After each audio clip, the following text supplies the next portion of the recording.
रूस यूक्रेन युद्ध में क्या शांति लौटने वाली है? क्या लगभग 70 महीने से सुलग रहे इस फ्रंट पर बहुत जल्द युद्ध खत्म होने वाला है? अब इन सवालों पर फिक्र का फोकस है, क्योंकि सीरिया की अगर बात की जाए तो रूस ने अपना हाथ इसलिए खींचा क्योंकि उसका फोकस यूक्रेन पर था। और हम ये सवाल क्यों पूछ रहे हैं? क्योंकि ये प्रश्न कीव, मॉस्को से लेकर वॉशिंगटन डीसी तक ट्रेंड कर रहा है। इसे आप एक बड़ी मुलाकात वाली तस्वीरों से समझिए। अमेरिका में राष्ट्रपति चुनाव जीतने के बाद पहली बार डोनाल्ड ट्रंप ने यूक्रेन के राष्ट्रपति व्लादिमीर ज़ेलेंस्की से मुलाकात की। फ्रांस में मुलाकात हुई। अमेरिका या यूक्रेन में नहीं, बल्कि फ्रांस में हुई। पेरिस में दोनों लीडर्स की मुलाकात फ्रांस के राष्ट्रपति इमैनुअल मैक्रोन ने कराई, जो पहले से डिसाइडेड थी। कोशिश की गई इसके लिए।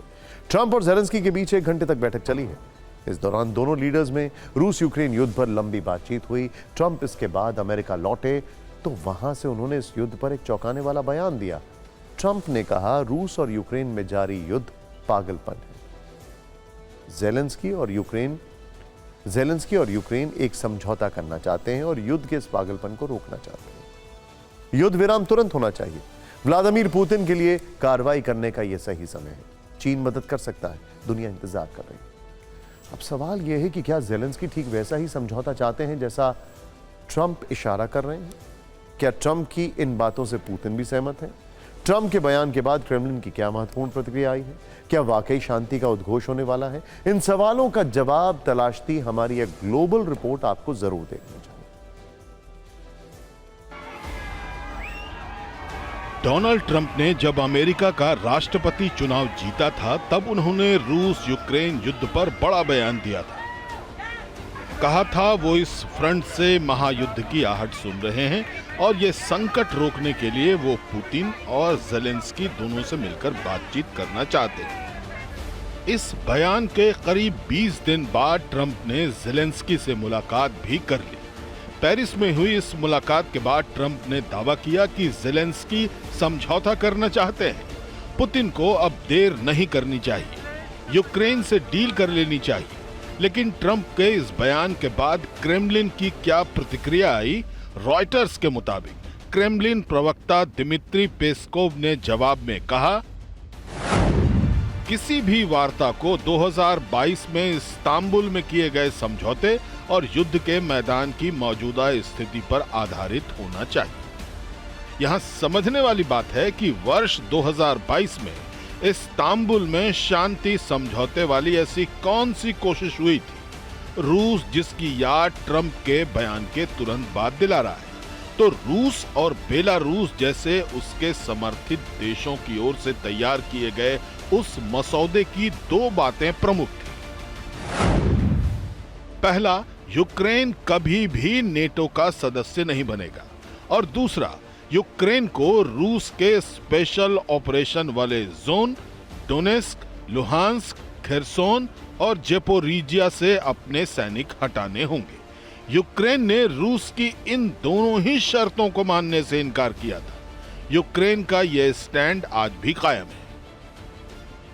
यानी ट्रंप इस पेंच को आगे कैसे सुलझा पाएंगे, ये देखने वाली बात होगी। अब देख लेते हैं ट्रंप के ताजा बयान पर यूक्रेन की क्या प्रतिक्रिया आई।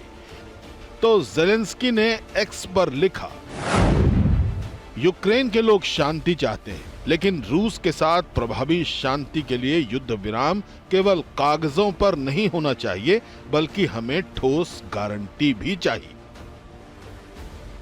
ज़ेलेंस्की ठोस गारंटी मांग रहे हैं, लेकिन रूसी मीडिया ने उनके इस बयान को फौरन लपका और नैरेटिव चलाया जाने लगा कि ज़ेलेंस्की ने ट्रंप के शांति समझौते वाली लाइन को ही खारिज कर दिया।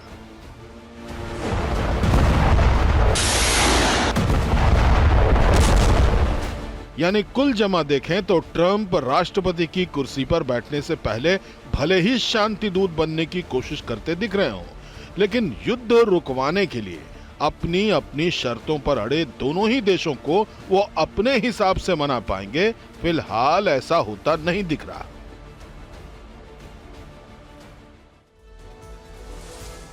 यहां ट्रंप की ओर से एक इंटरेस्टिंग बात और भी हुई है। ट्रंप ने रूस यूक्रेन युद्ध पर लिखे गए लंबे चौड़े पोस्ट में यह भी दावा किया कि कीव ने रूस के साथ इस युद्ध में अब तक करीब 4 लाख सैनिकों को खो दिया है। इन आंकड़ों में मारे गए सैनिक और घायल दोनों ही शामिल हैं। ट्रंप ने कहा कि उन्हें ये आंकड़े कीव प्रशासन ने बताए, लेकिन जेलेंस्की ने ट्रंप के इस दावे का भी खंडन किया। जेलेंस्की ने कहा कि युद्ध में यूक्रेन के 4 लाख सैनिकों की मौत नहीं हुई है, बल्कि ये संख्या सिर्फ 43,000 है, जबकि घायल सैनिकों की संख्या 3,70,000 है। ऐसे में सोचने वाली बात यह भी है कि दोनों में झूठे दावे कौन कर रहा है और क्यों। खैर, जैसा कि हम पहले भी बता चुके हैं, ट्रंप और जेलेंस्की के बीच ये अहम मुलाकात पेरिस में हुई थी। दोनों में ये मीटिंग फ्रांस के राष्ट्रपति ने कराई थी। ये खास मौका था पेरिस में नोटर डेम कैथेड्रल के उद्घाटन समारोह का। लेकिन इसी समारोह में ट्रंप जब शामिल होने पहुंचे तो मैक्रों से उनकी मुलाकात का एक वीडियो काफ़ी वायरल है, जो आपको देखना चाहिए। इस वीडियो में साफ दिख रहा है कि जब मैक्रों जब ट्रंप के स्वागत में उनसे हाथ मिलाते हैं तो जवाब में ट्रंप बहुत मजबूती से मैक्रों का हाथ पकड़ लेते हैं और काफ़ी ज़ोर से हिलाने लगते हैं। मैक्रों के लिए स्थिति कुछ असहज सी हो गई। उन्होंने एक पल तो अपना हाथ छुड़ाने की कोशिश भी की, लेकिन सफल हुए। बाद में दोनों नेता मुस्कुराते हुए अंदर चले गए। हालांकि 10 सेकंड के इस वायरल वीडियो पर बाद में सोशल मीडिया में खूब मीम्स बने। किसी ने लिखा कि मैक्रों को अपने हाथ का एक्सरे कराना चाहिए, कहीं फ्रैक्चर ना हो गया हो। तो किसी ने लिखा कि दोस्ती हम नहीं तोड़ेंगे। लेकिन इंटरेस्टिंग बात है, ऐसा ही हैंडशेक आज से कई साल पहले जब ट्रंप प्रेसिडेंट थे तब मैक्रों के साथ हुआ था, और मैक्रों ने उसका जस्टिफिकेशन दिया था ये कहते हुए कि मैंने हाथ मिलाकर उनको ये बता दिया कि मुझ में कितना दम है और फ्रांस की कितनी टक्कर है।